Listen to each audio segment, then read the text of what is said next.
নমস্কার বন্ধুরা, কেমন আছো সবাই? আমি চলে আসলাম ছোট্ট একটা শর্ট ভিডিও নিয়ে। তো আমার ভিডিওতে আছে আজকে রেসিপি, খুব সুন্দর দারুণ একটা রেসিপি। তো আশা করি তোমাদের এই রেসিপিটা খুবই ভালো লাগবে। তো চলো দেখাই, বেশি কথা না বলে। এই দেখো, আজকে রেসিপিতে আছে আমার কলা,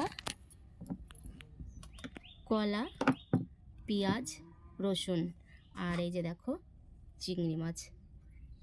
শুধু এই কটা জিনিস দিয়ে আজকে দারুণ সুস্বাদু একটা রেসিপি তৈরি করব। এই চিংড়ি মাছগুলো দেখছো, এগুলো কেটে ধুয়ে নিয়েছি, আর চিংড়ি মাছের মাথা দিয়ে আজকে দারুণ রেসিপি করব।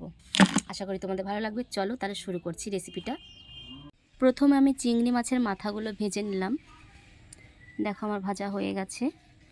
এখন আমি নামিয়ে রসুনগুলো দিয়ে দেবো। রসুনগুলো আমি ভেজে নিচ্ছি। এর মধ্যে পেঁয়াজ দেবো, পেঁয়াজগুলো আমি ভেজে নিচ্ছি। লঙ্কা, পেঁয়াজ, রসুন এই সবগুলো ভেজে নেব। দেখো আমার ভাজা অলরেডি হয়ে গেছে।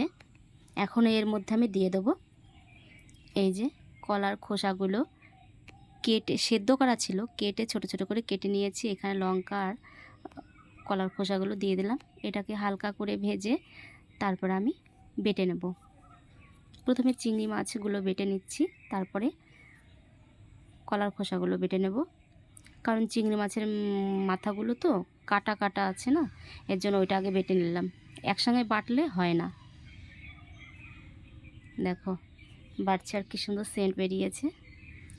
তো বন্ধুরা দেখো আমার বাটা অলরেডি হয়ে গেছে। দেখো এখন আমি থালাটা সাজিয়ে নিচ্ছি। সকালের রেসিপি। তো বন্ধুরা আমার ভিডিওটা কেমন লাগলো তোমরা কমেন্টে জানিও, সাথে একটা করে লাইক শেয়ারও করে দিও। তাহলে ভিডিওটা আজকের মতো এখানে রাখছি। তোমরা সবাই ভালো থেকো, সুস্থ থেকো। ফিরে আসবো পরের একটা ব্লগে। ততক্ষণে টাটা।